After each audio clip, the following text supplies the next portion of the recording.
Deme D, man. Hip hop was good, man. You already know. You already know what time it is, man. It's Deme D. I'm your host, and it's On Deck with Deme. Got one of my good friends right here, man. Producer extraordinaire. Cover on deck. I cocked nine, I did crime, but I'll leave it all behind, cause I'm knee deep in my rhyme. Bitch, we in the building, no women, no children. Put that on my blood now, we gon' keep it going. Drinking till we throw up.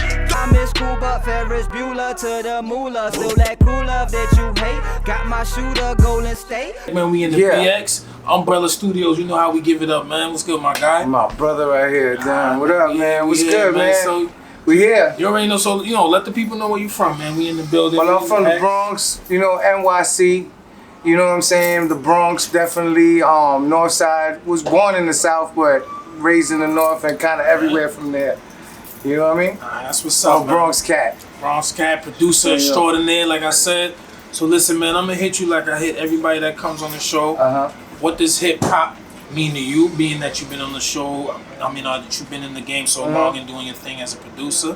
What does hip hop mean to you, man? Well, to me, it saved my life. You know what I'm saying? I hear that a lot. That's good. I mean, in real terms, real life, because me, the way I was raised up, my father doing 20 years in jail, kind of raised up kind of quick, and being in the streets a lot, and just being introduced to hip hop and getting the way out of it, and to where we at now, it is definitely a life-saving thing.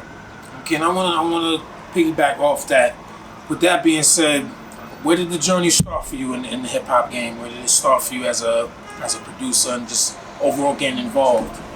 Well, when I first started, I was, like I said, we was doing our thing in the streets, and I was more into DJs. Like if you remember Triple C back in the days, I DJ Triple C. He used to make mixtapes, and we used to jump on the mixtapes. But that was the only thing I really ever did. The other dabbling into the music. Okay. And one time we had a cypher in front of one of my neighborhoods on 110th Street in Harlem, and Lexington Avenue. Bus stop days. Everybody knows, they know what time it is. Bus stop. Yeah.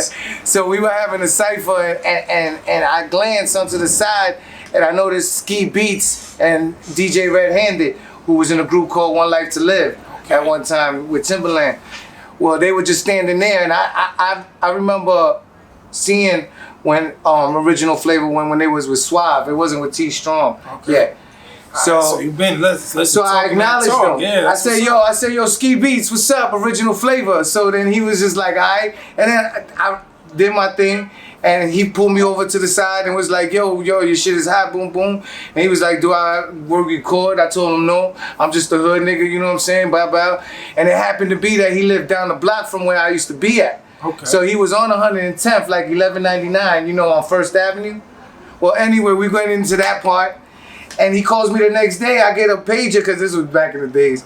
I get a page, it said 110 with it, and I thought it was the hood, but it was really Ski. And Ski told me to come by, and first day I met Camp Low, Cap Kirk, Dame Dash, Jay-Z. The first day. This is in the studio you guys met? In his house studio. Oh, in his house studio. He had a house studio, he invited me. First day. He had the way he had it set up was the way I do things now. When I have a bunch of artists that I have on my own, and we used to just cramp up in one apartment and just record songs and just get the vibe and So my bad, I didn't mean to. So run that down one more time. First of all, shout out to Camp Low. You said you first day you met Camp Low. Camp Low, Cap Kirk, Dame Dash, and who you know as Jay-Z. You know what I'm saying? Up, all through Ski Beats, because Ski Beats produced all Jay-Z first things on Reasonable Doubt. In case you ain't all know the that. Camp Low stuff, a lot of stuff. A lot of stuff in it. Shout out to Ski, giving you that opportunity. Yeah, man, that's my mentor. He started from there. Well, I based my life around what he, you know what I'm saying? He came and he was an artist in a group, and then changed and did the format to producing. Okay. So I kind of followed him, watching how he moved, and I kind of followed my steps, because this ain't rocket science, but you always got to find that mentor that's gonna push you to do those kind of things. And he was one of the guys for sure that put me onto that vibe, man. Shout out to Ski Beats, man. That's what's up, man. Shout out to Ski too, for real, man. Legend in the game. For sure. So, like you said, what was the first step as far as you, like you said, you did mention you tried the artistry as well. What was the first step into you you know, get into your own lane. You know, so you said Ski, you know. Yeah, because after Ski, we got signed to Tommy Boy. Okay. And then we had the single out that was produced by him. And then we got to deal with Def Jam for a single that we released a single there. And then we just kind of dabbled in and out, ups and downs in the music game. And then, you know, after a certain time, you know, you figure out, like, I had my run. I did a little few things. I started doing, like, compilation albums. You making beats at this time? Well, I always owned a studio since '95. All right. And I bought my first MP from Ski. You know what I'm saying? So it was always like a thing, like, let me dabble. But I never, because I had Ski. And I had other producers. It was more like I just wanted my own thing to record because I knew what everything like they had, and at that time we had it, so we did it. Right. But it was in house. It was in the house. Yeah, everything you got control of it. It was in an apartment. We used to bug out, man. It was apartments, and it was crazy. That's how the grind was. Like, yeah, we used to have Memphis Bleak over there. Shout outs to Memphis Bleak, Ty, Beehive, the whole C.O.D. crew. They will always be in there, and so many artists used to go by there. So time goes by, and you know, time definitely as an artist, I didn't start feeling like I wanted to be an artist anymore. Right. But I wanted to stay in the music because I love the music. And that's the key always to me. For me, it has always been the love for the music, because even when we had deals, we treated them kind of sideways because we didn't care. Gotcha. We had dough, we came from the streets, and we kind of like figured it out, you know what I'm saying? Now fast forward, now we're dabbling into producing, which I started producing myself and doing like independent things with my man Doug Daniels, who was vice president of Interscope Records. Shout outs to Doug Daniels. And we used to piggyback whatever they were doing in Interscope and kind of like be around with that. So a lot of people thought that we were at Interscope, but we were just running with the crowd. Like, you know what I'm saying? Yeah, because the vice president, we were signed under him. But it was, you know. So you mentioned you bought the MPs. That was your instrument of choice at this time? Yeah. Because it was Skis. You know what I'm saying? Cause that's only right. Yeah. But what's funny is that it goes circle, because when we first got our deal and got our money, we bought Ski the first 3,000. He knows. That shit went crazy. When that first came out, I think only Dr. Dre had it. Yo, you heard? It was going crazy. But Ski got it right away and was making joints off of them shits for us. And for a while, you know, shout out Rocker Block. We was under Rocker Block. You know what I'm saying? And we was what was that 40 Thieves was under there, some shit? Sporty Thieves. I said 40 Thieves. Sporty Thieves. Sporty Thieves. Shout out Sporty Thieves, man. Brando. His brother was here the other day. Yeah, it's shout crazy. Out to them, man. But yeah, man. Then like, you know, after a while, like through the trials and tribulations of like, you know, going through ups and downs, losing people and feeling the vibe again, I just started coming back more as a producer, and I started like coming back to the people that I knew, because I was already in the game for so long. It made it almost easy for the transition, because all I had to do was just show them that I was working, and they would bite. You know what I'm saying? And make good music. You know what I'm saying?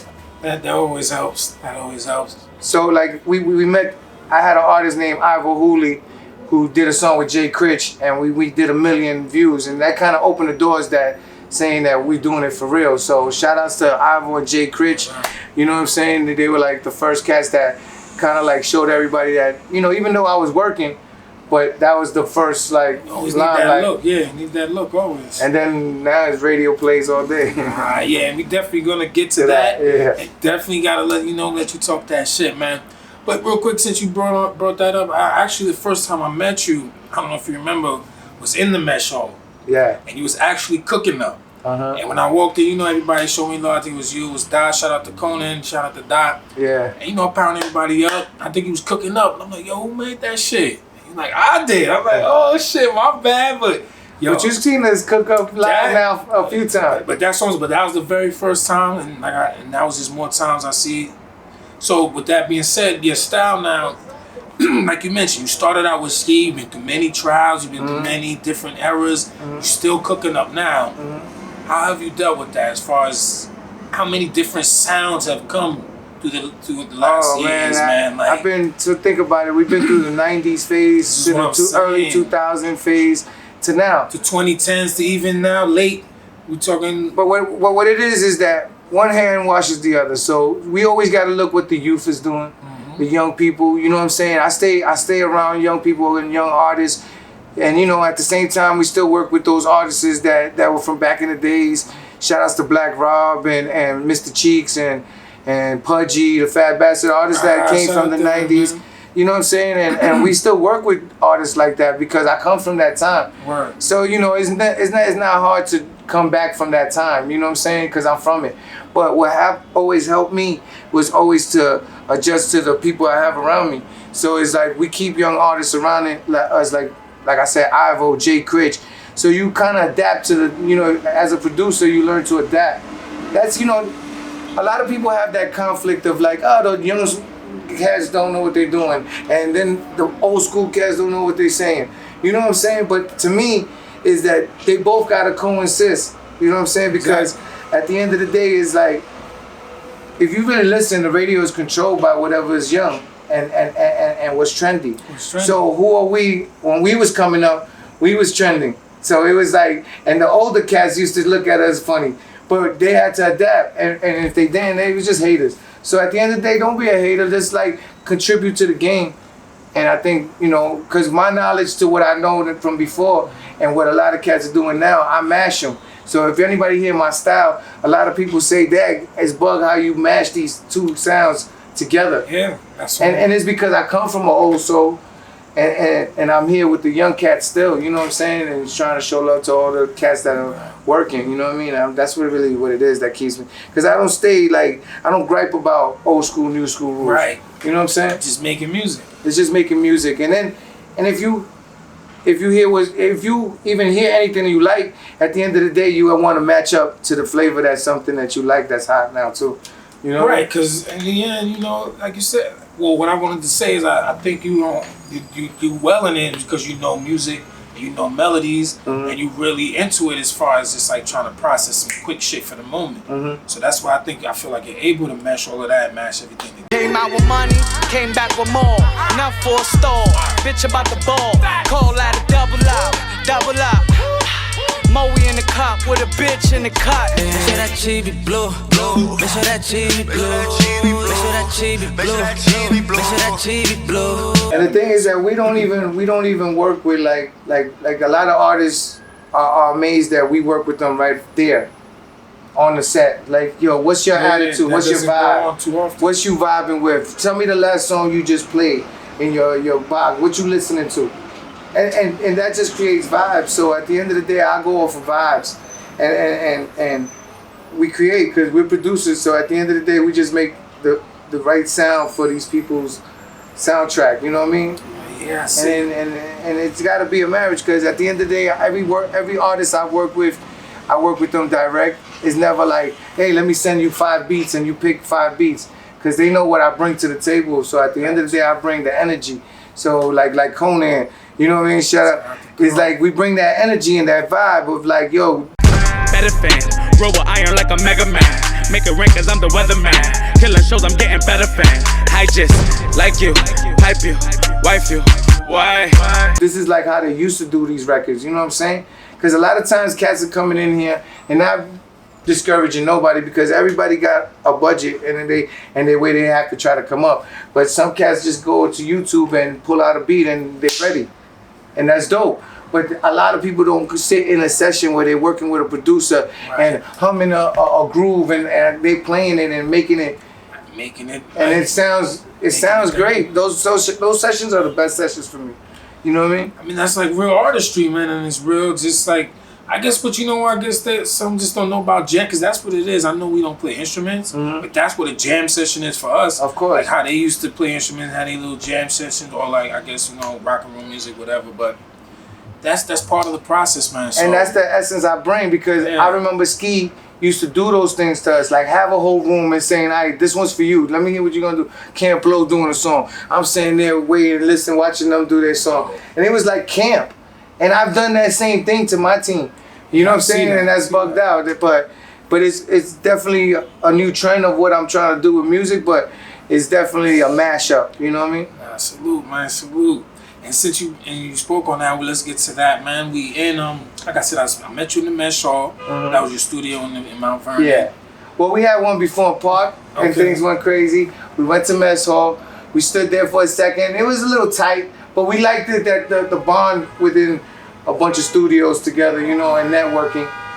We gotta shout out Mess Hall for that. Yeah, you know what I'm gotta saying? shout out. Listen, man, like you said, it's all part of the journey, and it's all like, look. The point is, like, now we here now. Now we Umbrella. So Oh hell yeah! I want to shout out. I'm gonna let you guys speak on that real quick. I want to shout out my guy Charlie too, part of the whole camp, Hot Waters too. That's a story within itself. I know that you could talk forever, but just let them know at least how you guys, who Charlie is to you and how you guys Me and decided Charlie to get here. Me and Charlie got introduced by DJ Smoke Black. Right? So one day we went and brought Conan and Brooke to a show. Charlie stood at the show waiting for us. Me and him talked. He had an artist. His artist is C.O.D, which is our artist now. At the time he was bringing him in, he wanted to work with somebody. Black told him who to go to. Did the flex once again. Color money never tense. Side bitch, wifey friend. Damn, I did this shit again. Italiano from the Bronx. Haters on me, shake them off.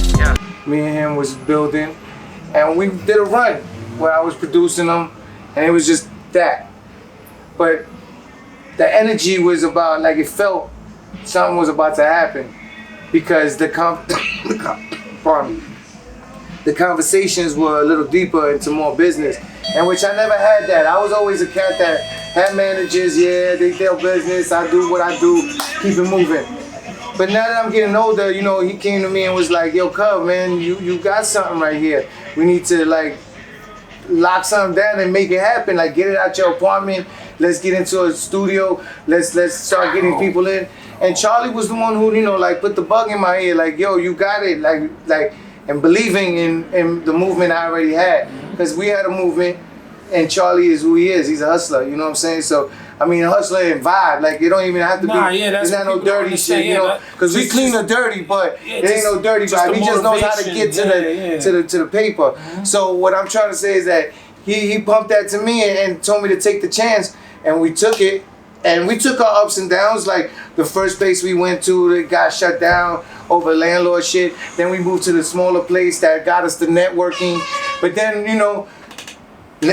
Mess Hall had a whole bunch of problems that they had to get shut down by the city, and it was a big warehouse, but it was a big loss because it was a community thing. It was great for the community, you know what I'm saying? But we didn't know where we were gonna land at, you know what I'm saying? So at the end of the day, just us and the belief that we had each other's backs, you know what I'm saying, and the team got our back, and brothers like you that add on to the sauce, you know what I'm saying? Because there's a lot of things behind the scene that makes us be who we are. So at the end of the day, when we had the belief that it happened, like, we was just start with one room doing probably 5, we didn't even throw numbers, but they enough to take care of rent and keep it going, just right? Hustling. And with a blessing, everything becomes a blessing. So now we have 3 studios rocking with the iPad, with the podcast room that's about to be rocking, and a reality show coming up. That's kind of monitoring the studio and the way we live and the way we move, and it's been a blessing, man. Like, everything has been just a stepping stone, and this is not even the end of it. It's just gonna be more things, This is just to give the people watching and behind us motivation and just the understanding that, like you said, it doesn't happen overnight. It's a long run, or even when you're in the run, you got to keep it going. Yeah. So with that being said, we in a new spot now. You mentioned a couple of artists. Why don't you just let the people know some of the artists that you're working with right now? Part of your team. Well, we got so many songs. He mentioned them a couple of times. Well, shout outs to Conan, you know what I'm saying? We got a lot of songs on the radio right now. Shout outs to Drewski for spinning all the records. We got a new joint with China Mac and D Chambers. That's my guy. D Chambers got a lot of songs that we've been rocking with. We got a hottie. That's our in-house team, Clean or Dirty, Aso Dope, Dot Dollars, Brooklyn, Johnny. But those are those in-house. Like, we're gonna get into producing who I produce, but the list is far. It's from Fred the Godson, Grafh, Hocus 4/5, Cory Gunz, J. Critch, Famous Dex, Ivo Hooley, Mike Shorey, Jermaine Paul, who's the winner of The Voice. Shout outs to him. You know what I'm saying? The list is so far, man. I could keep going. You got this work, man. You got this work. Shout outs to Ron Suno. the list is so much that it's just so much. It's humbling though. So you know, I was just gonna so ask you. So at this point now, right? Like you said, when you see you're getting at least consistent work, or at least you're getting to work with a lot of people. What's going on in your mind? Is it still just like a surreal moment, or it's more like, yo, I understand that that's what the grind is about. That's how I got here. Well, it's both. Both, right? Because you know that. You know what it is, wasn't man. overnight. It's not overnight. You know what I'm saying? But you know, you treasure every time. Like we just did Lil Zane. We just produced for Lil Zane. Yeah. Hot joint. Shout outs to Lil Zane. You know what I'm saying? And Chris Streets. Like we rocking with So Raspy and just like so many people coming in and out. You know what I mean? And it's humbling to say that, dag, man, like, because all we want to do is good music. You understand? That's what it boils down to. And if people could relate to the music that we're making and making music out of it, then it's just a plus for me and for my team. Because a win for me is a win for my team. You know what I'm saying? Because right now we're working with so many people. We work with Tommy T from Denmark, from Norway. He shout outs Tommy T, who's very large, won awards and all that. Like we're trying to network with people all around that just want to work and do great music. Because a lot of things is politics, yeah, but you gotta have the things ready for it. So why not get ready for it now? You know what I'm saying? You gotta be ready, like you said, show that resume. Yeah, and the resume is big. Like we even getting into TV. So like doing like score music for the Housewives of Atlanta. You know, shout outs Lady Luck for plugging that, and just getting like placements in different things. You know, like we're about to put like 20 placements in different things and different shows, and we just working through all and doing music cuts and music skits for scores. All that to me is important because, you know, it's all production. Yeah. And expanding. You know, sometimes those movie checks and TV checks are better. Man, publishing comes quicker. It's all about expanding, man. So with that, man, listen, shout out to you too, man. And like I said, these conversations I find important, man. Very important. For the you know, people watching it, just even for ourselves, like even when you hear it, you get to look at it later and you always have it on file, like, yeah, man. But it's even more than that, because like even having you as a journalist and having me as who I am is just encouraging the next person to try to do it, because, you know, we really come from nothing. You know what I'm saying? It's really like that. And when you come from nothing and you create something and people like getting salaries because of you and having a movement, having the cameraman that's working with you, everybody that's building together, these are things that we might have been somewhere else doing other things. It's like you said, we all come from the same place, so we don't know where our avenue go, but it's always a blessing, man, to be rocking with my brothers and doing things like you doing. You know what I'm saying? I'm happy to be in this show right here. We used to play baseball, and when they used to go, you on deck, we used to go, we ain't on nobody's deck. I remember you told me that. You know what I'm saying? But I'm on deck here with Deme. You heard? What's up, Clean the dirty, you heard? Word up. For real. So, man, listen, and I love how you mentioned where hip hop has led you to, like you said, the scores, the commercials, the other things, man, and I find that great. So, I want to ask though, man, what are some of the albums maybe coming up, or maybe when you first started producing that you felt that you just loved as far as production wise? You know what I mean, man? Not your all-time grill, just some of them that you love. I know you can give us a few. I got so many. You know why? Because classics are classics. That's like, what it's like Illmatic is a classic, maybe right? Give us one classic. Illmatic is a classic. Illmatic is off top. Reasonable Doubt. Those are like no-brainers. Snoop's first album. That's just amazing. Raekwon. Only Built. You know what I'm saying? Those are classics. Those used to be built from beginning to end. These are out. Like even when they say album, it was records, and it was records to build one album, one record. So when you play that record from beginning to end, you felt like you was in a journey. Right. You know what I'm saying? And yo, bro, I'm not trying to discredit nobody like that. You know, we're in a single world right now. That's what you know it what I'm is. saying? Yeah. Everybody wants to make the hottest single every time. So you're gonna probably hear dope singles all day. But there was some joints on the album that you didn't hear on that radio, but it got you to the transition to that next record, and you go, I love that song, because it was a personal record.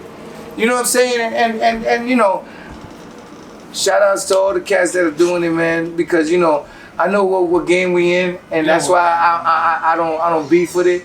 because sometimes I get caught into chasing the same things. But at the end of the day, I know that we're making out a new music that's combining and we're having fun doing it. You know what I mean? And shout outs to all the artists that I really work with, man. And shout outs to Shampoo. Shout outs to my partner Charlie. And you know, and yo, and like I said, like all this music thing is getting us to TV.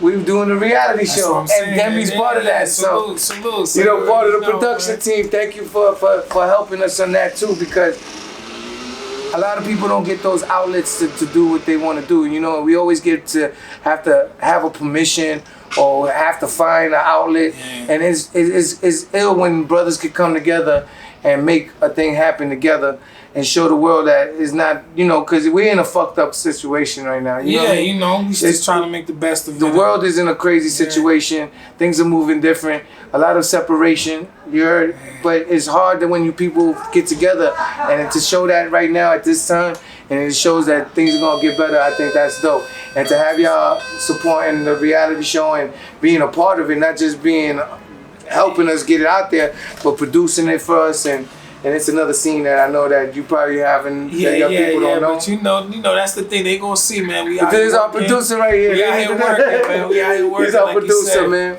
But before we close out, man, you being from the Bronx, man, and definitely being a hip hop head and hip hop junkie like myself, I gotta ask, man, what's the best KRS album, BDP? What's the best one? First one. The first one? Okay, there you have and it. And then, but you can't say Bronx without Big Pun. You heard? Shout out Big Pun, you heard? Salute, man. That was my guy, Chris. Shout out Chris, too. Yeah, shout out Chris. He out here killing shit, man. Cuban Link, man. Those are my guys, man. And all them guys from, you know, the past. Yeah, man. Umbrella Studios, producer extraordinaire cover, man. You on Deck with Deme. Shout out to hip hop, man. Salute, man. Got my guy Pow on the camera, man. Salute. Hip hop for life, you heard? Hip hop is life, you heard? Umbrella Studios, C.O.D, clean and dirty. Deme D, man, fan.